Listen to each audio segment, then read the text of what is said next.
الحمد لله رب العالمين والصلاة والسلام على رسوله الكريم أما بعد. அளவற்ற அருளாளனும் நிகரற்ற அன்புடையவனுமாகிய எல்லாம் வல்ல அல்லாஹுவின் திருநாமத்தால் போற்றி ஆரம்பம் செய்கிறேன். கண்ணியத்துக்குரிய அல்லாஹுவின் நல்லடியார்களே, அல்லாஹுடைய மாபெரும் கிருபையால் இன்று அல் குர்ஆன் ஷரீஃபிலே 6இல் ஒரு பாகம் நிறைவடைந்தது. 5 ஜுஸுகளை நாம் முடித்திருக்கின்றோம். இன்று சூரத்துன் நிசா என்று சொல்லக்கூடிய பெண்கள் என்ற தலைப்பிலே அத்தியாயத்திலே அல்லாஹ் தஆலா பல செய்திகளை சொல்லிக் கொடுக்கின்றான். இன்னைக்கு ஓதப்பட்ட ஆயத்தினுடைய ஆரம்பம் நாம் எல்லோரும் கேட்டிருப்போம். யா அய்யுஹன்னாஸ் தகு ரப்பகுமுல் லதீ கலககும் மின் நஃப்ஸின் வாஹிதா وخلق منها زوجها وبث منهما رجالا كثيرا ونساء. எங்க கேட்ட ஞாபகம் இருக்கா? கரெக்டா சொல்றேன். கல்யாண வீட்டில் மாப்பிள்ளையை அமர வைத்து சபையில குத்துபாவில இந்த ஆயத்தை ஓதக்கூடியதை நாம் கேட்டிருப்போம். யா அய்யுஹன்னாஸ், ஓ மகா ஜனங்களே. பொதுவாக கல்யாணம்னு சொன்னா இஸ்லாமியர்கள் இஸ்லாம் அல்லாதவர்களும் வருவார்கள் அல்லவா? கல்யாணம்னு சொல்லிட்டா, அதுவும் தமிழ்நாட்டில் மத ஜாதி மத பேதமின்றி அண்ணன் தம்பிகளாக மாமன் மச்சான்களாக இந்த தமிழகத்தில் வாழ்கின்றோம் என்பதற்குண்டான ஒரு சாட்சியினுடைய ஒரு சபை என்று சொன்னால் அது திருமணத்துடைய சபையாக இருக்கலாம். ஒரு பாய் கல்யாணம்னா அங்கே இந்து மக்களும் இருப்பார்கள், கிறிஸ்துவ மக்களும் இருப்பார்கள் அப்படின்ற மாதிரி. அப்போ அதை வச்சு தான் பாருங்க, இந்த சபையில் நம்ம என்ன ஓதுறோம்? யா அய்யுஹன்னாஸ் யா அய்யுஹல்லதீன ஆமனு அப்படின்னு முஸ்லீம்களுக்கு மட்டுமல்ல, யா அய்யுஹன்னாஸ், ஓ மகாஜனங்களே, இத்தகு ரப்பகும், அல்லாஹுவை நீங்கள் அஞ்சிக் கொள்ளுங்கள். அல்லதீ கலககும் மின் நஃப்ஸின் வாஹிதா, உங்களை ஒரு ஆண் ஒரு பெண்ணிலிருந்து படைத்தோம். ஒன்றே குலம், ஒருவதே தேவன். யாரும் நிறத்தால் ஜாதியால் பிரிவினை என்பது கிடையாது. அந்த சபையில் அல்லாஹு தஆலா நபிகள் நாயகத்தின் மூலமாக நமக்கு ஓத சொன்னான். மனிதர்கள் ஒரு ஆண் ஒரு பெண்ணிலிருந்து நாம் படைத்தோம். எந்த ஒரு மனிதருக்கும் நிறத்தாலோ, பிரம்மனின் நெத்தியில் படைக்கப்பட்டவன், பிரம்மனின் காலில் படைக்கப்பட்டவன், பிரம்மனின் அந்த உறுப்பில் படைக்கப்பட்டவன் சொல்லி மனிதர்களுக்கு மத்தியிலே ஜாதி பாகுபாடுகள் கிடையாது. எல்லாமே ஆதிபிதா ஆதம் அலைஹிஸ்ஸலாமும் ஹவ்வா அம்மா அவர்கள் மூலமாகத்தான் எல்லோரும் படைக்கப்பட்டிருக்கிறார்கள். அப்துல்லாவாக இருந்தாலும் சரி, முனியாண்டியாக இருந்தாலும் சரி, கந்தசாமியாக இருந்தாலும் சரி, கிறிஸ்டோபராக இருந்தாலும் சரி, ஜேம்ஸா இருந்தாலும் சரி, எல்லாருமே ஆதிபிதா ஆதம் அலைஹிஸ்ஸலாமும் ஹவ்வா அலைஹிஸ்ஸலாமும் அவர்களால் படைக்கப்பட்டவர்கள். நம்ம அடிக்கடி சொல்றது உண்டு, ஆதிபிதா ஆதம் அலைஹிஸ்ஸலாம் இலங்கையில இறங்குறாங்கன்னு சொல்லி. நம்ம வரலாற்றின் அடிப்படையில் தான் சொல்றோம்னு நினைச்சோம். ஆனா ஹதீஸ்லயே பாருங்க, இப்னு அப்பாஸ் ரலியல்லாஹு அன்ஹு அவர்கள் அறிவிக்கிறார்கள். இப்னு அப்பாஸ் ரலியல்லாஹு சொல்றாங்க, இன்ன அவ்வலமா அஹபத்தல்லாஹு ஆதம் இலா அர்தில் ஹிந்த். இந்தியாவுடைய பேரை ஹதீஸ்ல சொல்லி காட்டுறாங்க. நிச்சயமாக ஆதிபிதா ஆதம் இந்தியாவில் இறக்கப்பட்டார். பிறகு அஹபத்தல்லாஹு ஆதம இலா அர்தில் ஹிந்தியா ஃபஜாஅ ஃபீ தொல்ஹிஹா அத்தா அத்தா ஜமஅ.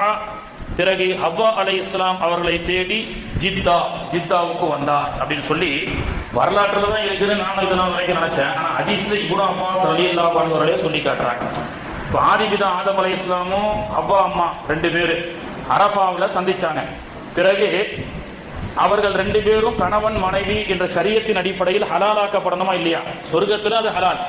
இங்க வந்துட்டு அம்மா அத்தாவை ஹலாலாக்கணுமா இல்லையா? நிக்கா அப்படின்றது. அப்ப முதல்ல ஆதிபிதா ஆதம் அலைஹிஸ்ஸலாம் அவர்களையும் ஹவ்வா அலைஹிஸ்ஸலாம் அவர்களையும் அரஃபாவில் சந்திக்க வச்சு, பிறகு அரஃபாவில் இருக்கக்கூடிய மஸ்ஜிதே நபீரா பிறை 9 அன்று மட்டும் அந்த பள்ளிவாசல் திறந்திருக்கும். ஹாஜிகள் லொஹர், அசர், மக்ரிப், இஷா என்று நினைக்கின்றேன். ஒரே ஒரு நாள் மட்டும், மற்ற வருஷம் ஃபுல்லா பூட்டிருக்கும் பள்ளிவாசல். சில பள்ளிவாசல் இருக்கு ஹஜ்ஜில். அல்லாஹ் தஆலா அந்த பள்ளிவாசலை சென்று தொழக்கூடிய பாக்கியத்தை எல்லாம் தருவானாக. அப்ப அந்த மஸ்ஜிதே நமீரா என்று சொல்லக்கூடிய அரஃபாவில் இருக்கக்கூடிய அந்த பள்ளிவாசல்ல தான் ஆதிபிதா ஆதம் அவர்களையும் ஹவ்வா அம்மா அவர்களையும் அல்லாஹ் தஆலா திருமணம் முடித்து வைக்கின்றான். சாட்சி யாரு? வக்கீல் யாரு? ஆதிபிதா ஆதம் அலைஹிஸ்ஸலாம் கீழ வாசல் ஜமாத்தா இல்ல மானக்குச்சாவடி ஜமாத்தா? எந்த ஜமாத்து? ஆதிபிதா ஆதம் அலைஹிஸ்ஸலாம் சொர்க்கத்துல இருந்து இருக்கிறாங்க. அங்க சாட்சி வக்கீல் யாரும் இல்லை, அவங்க தானே முதல் பிரதி. அதனால அல்லாஹ் தஆலா மலக்குகளை வைத்து ஆதிபிதா ஆதம் அலைஹிஸ்ஸலாம் அவர்கள் நம்முடைய அம்மா ஹவ்வாவை திருமணம் முடிக்கிறாங்க. திருமணம் முடித்தால் என்ன சட்டம்? வாத்துன் நிஸா ஸதகாத்திஹின்ன நிஹ்லா. திருமணம் ஒரு பெண்ணை முடிப்பதாக இருந்தால் நீங்கள் மகர் கொடுத்து முடியுங்கள் அப்படின்னு சொல்லப்பட்டது. அப்போ ஆதிபிதா ஆதம் அலைஹிஸ்ஸலாம் என்ன மகர் வச்சிருப்பாங்க? அவங்க என்ன ஐடி பார்க்ல ஒர்க் பண்ணாங்க, அல்லது வேற ஏதாவது கம்பெனில ஒர்க் பண்ணாங்களா, அல்லது வேற ஏதாவது நிறுவனம் வச்சிருந்தாங்களா? அவங்க தான் ஆதிபிதா ஆதம். அவங்க என்ன மகர் கொடுத்திருப்பாங்க அப்படின்னு சொல்லி ஹதீஸ நம்ம கேட்டா, ஹதீஸிலே நமக்கு சொல்லப்படுகிறது, ஆதிபிதா ஆதம் அலைஹிஸ்ஸலாம் அவர்கள் நபிகள் நாயகத்துடைய ஸலவாத்தை அல்லாஹும்ம ஸல்லி அலா சய்யதினா வ நபியினா வ மௌலானா முஹம்மதின் வ பாரிக் வ ஸல்லிம் அலைஹி என்ற ஸலவாத்தை 10 முறை ஓதி அதை அவ்வா அம்மா அவர்களுக்கு மகராக கொடுத்தார்கள் அப்படின்னு சொல்லி ஹதீஸுடைய குறிப்பிலே காணப்படுகிறது. இந்த ஸலவாத்தை கொண்டு மகராக கொடுக்கப்பட்ட இந்த மனித வர்க்கம் தான் முழு உலகத்துல கோடிக்கணக்கான ஆண்களும் பெண்களும் பல்கி பெருகி இன்னைக்கு மனித சமுதாயம் உருவாக்கி இருக்கிறது அப்படின்னு அல்லாஹ் தஆலா நமக்கு சொல்லி கொடுக்கிறான். இப்போ பெண்களுடைய சட்டம், இன்னைக்கு நம்ம ஓதப்பட்ட ஆயத்துல நிறைய சட்டங்கள் பெண்களுக்கு உண்டான இஸ்லாம் கொடுத்திருக்கக்கூடிய உரிமைகள் வேற எவனாலும் கொடுக்க முடியாது. அதனால தான் எங்களுக்கு ஷரியத் சட்டம் போதண்டா, எங்களுக்கு பெண்கள், எங்கள் வீட்டு பெண்களுக்கு உண்டான மரியாதையை இஸ்லாம் கொடுத்ததை போன்று வேற எந்த அரசாங்கமும் கொடுக்க முடியாது. இன்னைக்கு 1400 வருஷத்துக்கு முன்னாடியே பெண் பிள்ளைகளுக்கு அத்தாவுடைய வாரிசு அந்த சொத்து இருக்கு அப்படின்றத 1400 வருஷத்துக்கு முன்னாடியே குர்ஆன் சொல்லியிருக்கு. முதலாவதாக ஓதப்பட்ட முதல் ரக்காயத்துல ஒரு சட்டத்தை அல்லாஹ் சொல்றான், லிர்ரிஜாலி நஸீபும் மிம்மா தரக்கல் வாலிதானி வல் அக்ரபூன், தந்தை விட்டு சென்ற சொத்துக்கள் ஆணுக்கும் உரிமை உண்டு. வலின் நிசாஇ நஸீபும் மிம்மா தரக்கல் வாலிதானி வல் அக்ரபூன், அத்தா விட்டு சென்ற சொத்து பெண் பிள்ளைகளுக்கும் உரிமை உண்டு. ஆனால் ஒரு சின்ன வித்தியாசம், யூசிகுமுல்லாஹு ஃபீ அவுலாதிக்கும் லிஸ்ஸகரி மிஸ்லு ஹவ்லில் உன்ஸயைன், ஆணுக்கு 2 பெண்ணுக்கு 1. ஆணுக்கு 1 லட்சம் என்று சொன்னால் பெண்ணுக்கு 50,000 அப்படின்னு சொல்லி 50% சொத்தை பெண்ணுக்கு, அத்தா அம்மாவுடைய வாரிசு உரிமை சொத்துக்கு அவர்கள் உரிமைதாரர்கள் அப்படின்னு சொல்லி 1400 வருஷத்துக்கு முன்னாடி இஸ்லாம் பெண் உரிமையை பற்றி பேசுகிறது. நபிகள் நாயகம் ஸல்லல்லாஹு அலைஹி வஸல்லம் அவர்கள் பெண் உரிமையை பற்றி நிறைய பேசியிருக்கிறாங்க. ஆனா இன்னைக்கு ஹிந்துஸ்தான்ல ஹமாரா ஹிந்துஸ்தான் மே சோப் முசல்மான் கோ லேடிஸ் கே லியே ஷரியத், அதாவது சொல்றாரு, நெஞ்ச நிமித்தி சொல்றாரு, பெண்களுக்கு பாதுகாப்பு இல்லை, பெண்களுக்கு ஷரியத் சட்டம் துரோகம் செய்கிறது, பெண்களுக்கு 3 தலாக் அப்படின்னு சொல்லி பெண்களை எல்லாம் இஸ்லாமியர்கள் ஒதுக்கி தருகிறார்கள், பெண்கள் எல்லாம் அடிமைகளாக இருக்கிறார்கள் அப்படின்னு சொல்லி பச்சை பொய்களை இன்னைக்கு சொல்லி ஷரியத் சட்டத்துக்குள்ள நாங்க சிவில் சட்டத்தை கொண்டு வரோம் அப்படின்னு சொல்லி இன்னைக்கு இந்தியா முழுக்க கொண்டு வருகின்றோம் என்ற பெயர்ல முதல்ல உத்தரகண்ட்ல பாஸ் பண்ணியிருக்கிறான் பொது சிவில் சட்டம். அதாவது திருமணமா கிரிமினல் சட்டம் என்பது எல்லோருக்கும் ஒன்று, நமக்கெல்லாம் தெரியாது, உள்ள நம்ம போனா ரொம்ப பெரிய சப்ஜெக்ட். அது சிவில் சட்டம், திருமணம், தலாக்கு, புலா, இது போன்ற குடும்பவியல் சட்டம் என்பது நமக்கு ஷரியத் நமக்கு வகுத்து கொடுத்திருக்கு. அதெல்லாம் நீ தூக்கி ஓரம் கட்டிட்டு நீ முஸ்லீமாரு, இந்துவாரு, கிறிஸ்டினாரு யாரா இருந்தாலும் நாங்க சொல்ற சட்டத்தை தான் பின்பற்றணும்னு சொல்றதுதான் பொது சிவில் சட்டம், காமன் சிவில் கோட் அப்படின்றாங்க. இன்னைக்கு உத்தரகண்ட்ல அமல்படுத்திட்டான். கடைசியில பார்த்தா யாருக்கு முஸ்லீம்களுக்கு எந்த பாதிப்பும் இல்லை. ஏன்னா நம்ம ஆளுங்க ஜமாத்தை தவிர எவங்கிட்டையும் போக போறது இல்லை. ஏன்னா நமக்கு ஷரியத்து தான் அவசியம். அல்லாஹ்வும் ரசூலும் ஒரு சட்டத்தை முடிவு செஞ்சதற்கு பிறகு அந்த சட்டத்தை மாற்றுவதற்கு உண்டான அருகதை உலகத்தில் எவனுக்கும் இல்லை அப்படின்னு குர்ஆன் சொல்லி காட்டுது. எவனுக்கும் கிடையாது. அப்போ நம்ம போறதில்ல. இன்னைக்கு உத்தரகண்ட்ல பாஸ் பண்ண பிறகு அதுல மிகப்பெரிய பாதிப்புள்ளானவர்கள் யாருன்னு சொன்னா இந்து மக்கள். பாவம், நிறைய பேர் நினைச்சிட்டு இருக்கிறாங்க உலக தீய சக்திகள்லாம் பாய்க்கு தான் எதிரானவங்க. காஷ்மீரா அது பாய்க்கு உண்டான பிரச்சனை, பலஸ்தீனா அது பாய்க்கு உண்டான பிரச்சனை. இப்ப உலகத்தினுடைய தீய சக்திகள் உலகத்தை ஆக்கிரமிப்பு பண்ணிட்டு ஈரான், ஈராக், ஆப்கானிஸ்தான் அழிச்சிட்டு இருக்கிறான், கொத்து கொத்தா அழிக்கிறான். அதுவெல்லாம் பாய் பிரச்சனைப்பா முஸ்லீம்களுக்கு நினைக்கிறோம். சில பேரு பாய்களுக்கு பெரிய ஆப்பு வச்சுட்டாரா அப்படின்னு நம்ம நினைக்கிறோம். ஆனா இன்னைக்கு இலங்கை, நான் ஏற்கனவே சொல்லி காட்டுறது உண்டு. இலங்கை என்னாச்சு? இலங்கை என்ன முஸ்லீம் நாடா? புத்த நாடு. புத்த மதம் என்பது இந்தியாவில் தோன்றியது. அந்த இலங்கையை டார்கெட் பண்ணி ஒண்ணும் இல்லாம ஆக்கிட்டாங்க. என உலகத்துடைய சர்வாதிகார ஆட்சி என்று சொல்லக்கூடிய அமெரிக்கா. இலங்கைக்கு அந்த கதின்னு சொன்னா நம்ம இந்தியாவுக்கும் அடுத்த டார்கெட் இந்தியா தான்.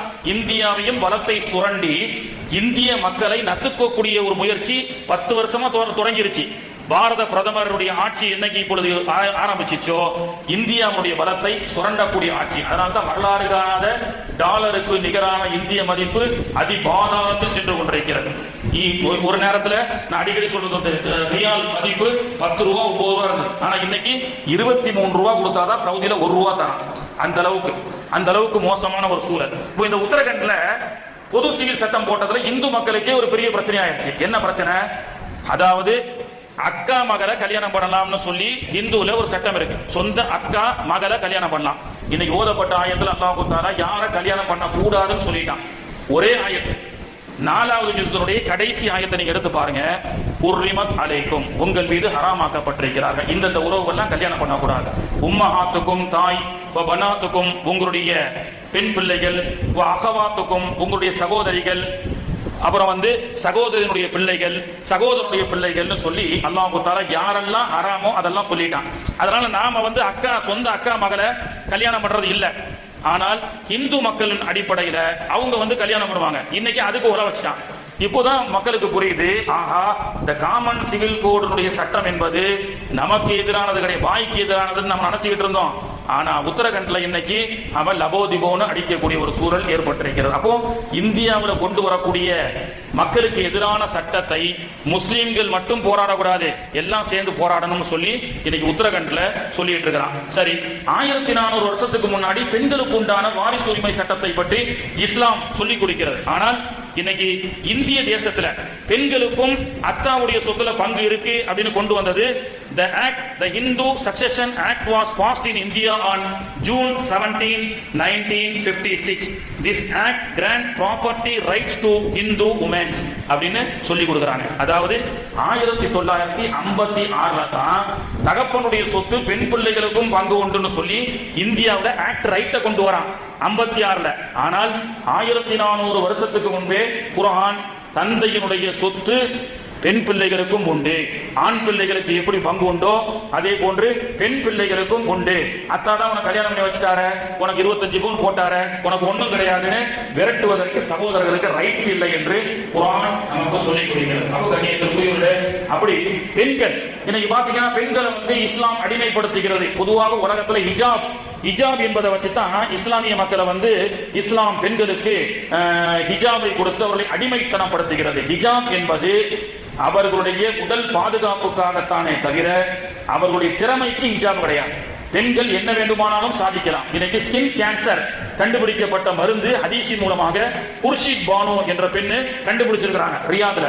ஸ்கின் கேன்சருக்கு உண்டான மருந்து, புற்றுநோய், தோல் சம்பந்தப்பட்ட புற்றுநோயினுடைய மருந்தை ஒரு பெண், இஸ்லாமிய பெண் உலகத்தில் கண்டுபிடித்து சாதனை படைத்திருக்கிறார். நிறைய சொல்லலாம். அப்போ பெண்களுடைய திறமைக்கு ஹிஜாப் கிடையாது. ஒரு கூட்டத்தில் ஒருத்தர் கேட்கிறார், மாற்று மத சகோதரர், ஏன்னா உங்க இஸ்லாத்துல யாரும் அக்கம் பக்கத்தில் இருக்கக்கூடிய மக்கள் மேல நம்பிக்கை இல்ல, ஏன்டா சொல்றீங்க? இல்ல உங்களுடைய நெய்பரிங் உங்க பக்கத்தில் இருக்கக்கூடிய மக்கள் மேல நம்பிக்கை இல்லாததால உங்க பிள்ளைகளுக்கு எல்லாம், பெண் பிள்ளைகளுக்கு எல்லாம் புர்கா போடுறீங்க அப்படின்னு சொன்னாரு. அவர் சொல்ற கேள்வி ஒரு நியாயமா தெரிஞ்சது. ஆமாங்க, யாரு மேலேயும் நம்பிக்கை இல்லாதனால தான் நம்ம வீட்டு பிள்ளைகளை, பெண்களை பாதுகாப்பா ஹிஜாப் தலை முதல் கால் வரை ஹிஜாப் போட்டு அனுப்புறோம். ஏன் சொசைட்டி மேல உங்களுக்கு நம்பிக்கை இல்லையா? எல்லாரையும் நீங்க சந்தேகப்படுறீங்களா அப்படின்னு கேட்கக்கூடிய கேள்வி நியாயமா தெரிஞ்சது. அதுக்கு நம்ம திரும்ப கேட்டோம், சரி சொசைட்டி மேல உங்களுக்கு ரொம்ப நம்பிக்கை இருக்கா?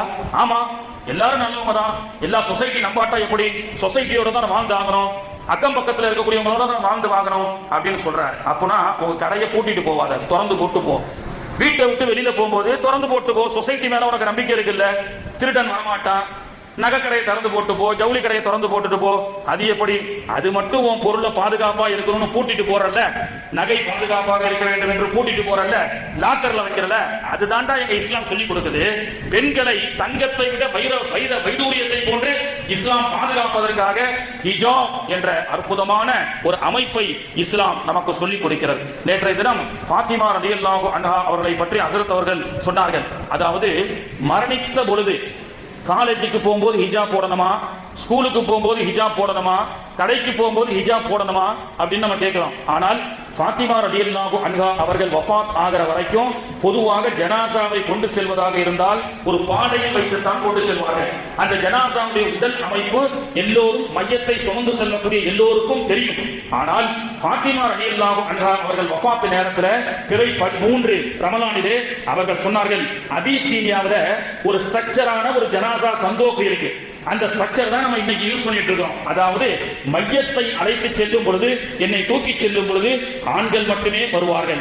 இந்த பாத்திமாவுடைய உடல் அமைப்பு, பாத்திமா அவர்கள் ஒல்லியாக இருப்பாங்களா குண்டா இருப்பாங்களா என்ற அமைப்பை யாரும் அந்நிய ஆண்கள் பார்த்ததில்லை. எனவே அபிசீனியாவில் இருப்பதை போன்ற சந்தோக்கை எனக்கு வரவழைத்து அந்த சந்தோக்கில் தான் என்னுடைய ஜனாசாவை கொண்டு செல்ல வேண்டும் என்று பாத்திமா ரலியல்லாஹு அன்ஹா அவர்கள் அமைத்து கொடுத்த ஸ்ட்ரக்சர் தான் இன்னைக்கும் நாம ஜனாசாவை மூடி கொண்டு வரக்கூடிய அந்த சந்தோக்குடைய அமைப்பை நாம் ஏற்படுத்தி வைத்திருக்கின்றோம். அப்போ காலேஜுக்கு செல்லும் பொழுது மட்டும் ஹிஜாப் அல்ல, பள்ளிக்கூடத்திற்கு செல்லும் பொழுது மட்டும் ஹிஜாப் அல்ல, பஜாருக்கு செல்லும் பொழுது மட்டும் ஹிஜாப் அல்ல, மையத்தாக நம்முடைய பெண்கள் சந்தோக்கிலே கொண்டு செல்லும் பொழுதும் ஹிஜாபோடு தான் செல்ல வேண்டும். ஜனாசா சென்றாலும் ஜனாசாவும் ஹிஜாபோடு தான் செல்ல வேண்டும் என்று இஸ்லாம் நமக்கு சொல்லிக் கொடுக்கிறது. அந்த காலத்து பாத்திமாக்கள் அப்படி, இந்த காலத்து பாத்திமாக்கள் எப்படி? ஒரு ஆஜியாரே ஒரே மக செல்லமா வளர்க்கிறாரு. காலேஜ் படிச்சு முடிச்ச உடனே நல்ல மாப்பிள்ளை பெறுவதற்கு உண்டான முயற்சியில் ஈடுபட்டு கொண்டு துபாய், கத்தார், சவுதி அரேபியா போன்ற பல நாடுகளில் இருக்கக்கூடிய ஐடி ஃபீல்டில் இருக்கக்கூடிய நல்ல மணமகனை பார்த்து போட்டோ காமிக்கிறார் மகளுக்கு. அந்த பிள்ளைக்கு எதுவுமே பிடிக்கல. ஒரு நாள், அத்தா ஏமா என்ன நல்ல நல்ல மாப்பிள்ளையெல்லாம் கொண்டு வரனே, உனக்கு பிடிக்கலையே, என்ன காரணம்னு சொல்லும் பொழுதுதான் அந்த பாத்திமா வாயை திறக்கிறாள். 2013 நடைபெற்றது. வாயை திறக்கிறாள், அத்தா என்னோடு ஸ்கூல்ல இருந்து காலேஜ் வரைக்கும் ஒன்னா படிச்ச மாற்று மத ஒரு பையனை நான் உயிருக்கு உயிரா நேசிக்கிறேன், அவரை தான் நான் கல்யாணம் பண்ணணும்னு ஆசைப்படுறேன். அவரு உடஞ்சி உட்கார்ந்துட்டாரு. ஏன்னா அவர் ஹஜ்ஜிக்கு செஞ்ச ஹாஜியார், பள்ளிவாசல்ல ஒரு முக்கிய பொறுப்புல இருக்கிறாரு. நம்ம மகளே வேறு ஒரு மதத்தை சார்ந்தவரை விரும்புகிறார் அப்படின்னு சொன்னா, ஏங்க நம்ம சில பேர் சொல்றான் லவ் ஜிஹாதுன்றான். அதாவது நீ போய் வேற்று மாற்று மத இந்து பெண்களை விரும்பி கல்யாணம் பண்ணுறான். ஆனா அல்லாஹ் என்ன சொல்றான்? வலா தன்கிஹுல் முஷ்ரிகாத்தி ஹத்தா யுமின். அல்லாஹ் ஹராம்ன்றான். மாற்று மத, அதாவது முஷ்ரிக்கான ஒரு பெண் அழகிலும் செல்வத்திலும் அதிகமாக இருந்தாலும் அவளை கல்யாணம் பண்றது ஹராம். அவளை விட ஒரு அடிமை வேலைக்காரியை கல்யாணம் பண்ணு இஸ்லாமிய பார்த்து அப்படின்னு குர்ஆன் நமக்கு சொல்லி கொடுக்கிறது. அப்ப லவ் ஜிஹாத் என்பதே ஒரு கட்டு கதை. இன்னைக்கு நம்ம சமூகத்துல நம்ம இஸ்லாமிய பொண்ணு யாராவது பொட்டு வச்சுட்டு ஒருத்தனோட பைக்கில் போனாலோ பஜார்ல போனா கோபம் வருது. இன்னும் சொல்ற ஒரு முஸ்லீம் பொண்ணு அவளை சும்மா விடக்கூடாது. நான் கேட்கிறேன், அதே மாதிரி இந்த பசங்களுக்கு ஹிஜாப் கிடையாதா? நம்ம முஸ்லீம் பையன் இன்னொரு பொண்ணோட போனா அது தப்பு இல்லையா? ஹிஜாப் என்பது எல்லோருக்கும் உண்டு, எல்லாத்துக்கும் கோபம் வரணும், சரியா? அப்போ அல்லாஹ் தஆலா நமக்கு வரையறைச்சு கொடுத்துருக்கான். இப்ப என்னங்க சொன்னேன், பாத்திமா ஹாஜியாரு கிட்ட சொல்லிச்சு நான் ஒரு பையனை விரும்புறேன் அப்படின்னு சொல்லி. அவரு 2-3 நாளா யோசனை பண்ணிட்டு அந்த பையனை வர சொன்னாரு. அந்த பையன் வேறு ஒரு சமூகத்தை சார்ந்தவர். அவர் இடத்துல பேசிட்டு அவர் சொன்னாரு, ஏன்பா நாங்கெல்லாம் இஸ்லாமியர்கள், நீ இஸ்லாத்துக்கு மாறிட்டா நான் உனக்கு கல்யாணம் பண்ணி கொடுக்கறத பத்தி நான் அதை பத்தி யோசிக்கலாம். அதுக்கு முன்னாடி இஸ்லாத்துக்கு வந்துட்டேன்னு சும்மா லா இலாஹா இல்லல்லாஹ் முஹம்மது ரசூலுல்லாஹ் கலிமா சொன்ன உடனே அவனை பிடிச்சி கல்யாணம் பண்ணி கொடுத்துட்டு பொண்ணுக்காக ஆசை 60 நாள் மோகம் 30 நாள்றாங்க. அந்த மாதிரி வாழ்ந்துட்டு அதுக்கப்புறம் மீண்டும் அவன் என்ன செய்வான், கோவிலுக்கு போற மாதிரி இருப்பான். அதனால தான் நம்ம என்ன சொல்றோம், இஸ்லாத்துக்கு வரியா ஆணோ பெண்ணோ வா, முதல்ல 6 மாசம் இஸ்லாம்னா என்ன, குர்ஆன்னா என்ன, அதை முதல்ல கத்துக்க அப்படின்றோம். இன்னைக்கு நிறைய பேர் நம்ம முஸ்லீம் பிள்ளைகள் எல்லாம் மாற்று மத மனிதர்களை விரும்புறான்னு சொல்றாங்க. ஜமாத்துல வச்சு என்ன பண்றாங்க, லா இலாஹா இல்லல்லாஹ் முஹம்மது ரசூலுல்லாஹ் கலிமா பண்ணி கல்யாணம் பண்ணி கொடுத்துறோம். 3 மாசம் கழிச்சு ஒண்ணு விட்டுட்டு ஓடுறான், இல்லாட்டா கோவில் குளம்னு சுத்துறான். அந்த பொண்ணுக்கும் தாலியை கட்டிட்டு இதுவும் முருத்தத்தாய் போயிட்டு இருக்கு. அதனாலதான் நம்ம என்ன சொல்றோம்னா, இஸ்லாத்துக்கு வரியா முதல்ல புரிஞ்சுக்கிட்டு வா. நீ கிறிஸ்தவ மதத்துக்கு போ, இந்து மதத்துக்கு போ, அது உங்களுடைய விருப்பம், யாரும் கட்டாயப்படுத்தல. இஸ்லாம்னா என்ன, குர்ஆன்னா என்ன, அதுக்கு ஒரு 6 மாசம் கோச்சிங் கொடுத்து அந்த சர்டிபிகேட் இருந்தா மட்டும்தான் ஜமாத்துல கல்யாணம் பண்ணி வைக்கணும்னு நான் சொல்றது. இப்போ என்னத்தா அவரு அந்த பையன் கிட்ட நீ 6 மாசம் போய் இஸ்லாத்தை பத்தி படிச்சுட்டு வாப்பா அப்படின்னாரு. 6 மாசம் 2 பேரும் பேசக்கூடாது, போன் பேசக்கூடாது, எந்த தொடர்பு இருக்கக்கூடாது. 6 மாசம் கழிச்சு ஒரு டெலிபோன் கால் அந்த ஆஜியாருக்கு வருகிறது. எதிர்குறல்ல அஸ்ஸலாமு அலைக்கும் வரஹ்மத்துல்லாஹி வபரகாத்துஹு. வலைக்கும் சலாம். யார் பேசுறது? உங்களுடைய மகனை விரும்பினவா இன்னார் பேசுகின்றேன். இப்பொழுது என்னுடைய பெயர் அப்துல்லான்னு பெயரை மாற்றிக்கொண்டேன். மாஷா அல்லாஹ். நீங்க சொல்லக்கூடிய சலாத்திலேயே நீங்க எந்த அளவுக்கு இஸ்லாத்தை புரிஞ்சிருக்கீங்கன்னு எனக்கு புரியுது. நேர்ல வாங்க பேசலாங்க. நேர்ல எல்லாம் பேசுறதுக்கு ஒண்ணும் இல்ல. உங்க மகள் பாத்திமாவை நான் விரும்புறேன்னு சொன்னேன். இப்போ உங்களுடைய மகள் பாத்திமா எனக்கு வேண்டாம் அப்படின்ட்டான். எனக்கு வேண்டாம், எனக்கு காதல் முக்கியம் இல்ல, இஸ்லாம் தான் முக்கியம். ஏன்பா என்ன விஷயம் அப்படின்னு சொல்லி, ஏங்க நேத்து நானே உங்க மகளை விரும்புறேன்னு சொன்னதுனால போய் குர்ஆனை கத்துக்கன்னு 6 மாசம் கத்துக்க சொன்னீங்க, நான் கத்துக்கிட்டேன். 18 வருஷமா உங்க வீட்டு பிள்ளைய வளர்த்தீங்க, உன் பிள்ளைக்கு இஸ்லாத்தை சொல்லி கொடுத்தியா? காலேஜ்ல என் கூட சுத்திச்சு, என்னோட சேட்டிங்ல இருந்தா எல்லாமே நாங்க வந்து என்ன செஞ்சோம், ஷரியத்துக்கு புறம்பாக ஒரு அந்நிய ஆண்களோடு தொடர்பில் பேசக்கூட கூடாது என்று சொன்ன இஸ்லாத்தினுடைய சட்டத்தை எல்லாம் தகர்த்துவிட்டு உங்களுடைய மகள் ஃபாத்திமா என்னோடு பழகினாலே எனக்கு தான் தீன் தெரியல, அவளுக்குமா தீன் கற்றுக் கொடுத்து வளர்க்கிற, நான் இன்னைக்கு இஸ்லாத்தை தெரிந்து கொண்டேன், எனவே உங்கள் வீட்டு ஃபாத்திமா எனக்கு வேண்டாம், எனக்கு சாலையான ஒரு நல்ல ஆலிமுடைய ஃபாத்திமாவை நான் கல்யாணம் பண்ண வேண்டும். அந்த அளவுக்கு அடுத்தவர்களுக்கு உபதேசம் செய்கின்றோம். ஆனால் நம்ம வீட்டு பிள்ளைகளுக்கு நல்ல ஒழுக்கத்தை, நல்ல குர்ஆனை, மார்க்கத்தை நாம் கற்றுக் கொடுக்கின்றோமா என்று சொன்னால் அதிலே நாம் கோட்டை விட்டுக் கொண்டிருக்கின்றோம். எனவே கண்ணியத்திற்குரியவர்களே, மதம் மாறுவது பெருசல்ல, அந்த மதமும் அந்த மார்க்கமும் என்ன சொல்கிறது என்பதை முழுமையாக தெரிந்து கொண்டு, கிறிஸ்துவ மதமாக இருந்தாலும் சரி, இந்து மதமாக இருந்தாலும் சரி, முஸ்லீம் மதமாக இருந்தாலும் சரி, அதை அவர்கள் பின்பற்றுவதிலே அது அவர்களுடைய உரிமை.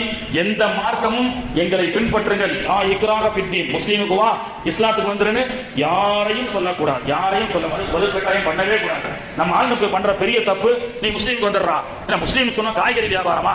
இஸ்லாத்துக்கு வரதா இருந்தா நீ பொண்ணுக்காக வரியா, மார்க்கத்தை தெரிஞ்சு வரியான்னு முதல்ல அவங்கிட்ட கேட்டுட்டு, ஏப்பா இல்ல நாங்க உங்க பாய் பொண்ணு நான் விரும்புறேன், உங்க ஜமாத்துல கல்யாணம் பண்ணி வைங்கன்னா அங்க வா. முதல்ல 6 மாசம் போய் குர்ஆனை ஓது, தொழு, என்னென்ன மார்க்கத்துல என்னென்ன சொல்றாங்களோ அதை சொல்லி கொடுத்து அதை ஒழுங்கா கடைபிடின்னு சொல்லிப்பாங்க.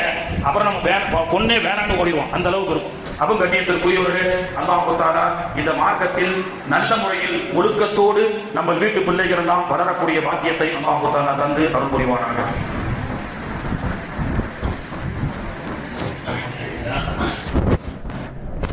அல்லாஹ்வின் பெயர் பரிந்துரையினால் பல விஷயங்கள்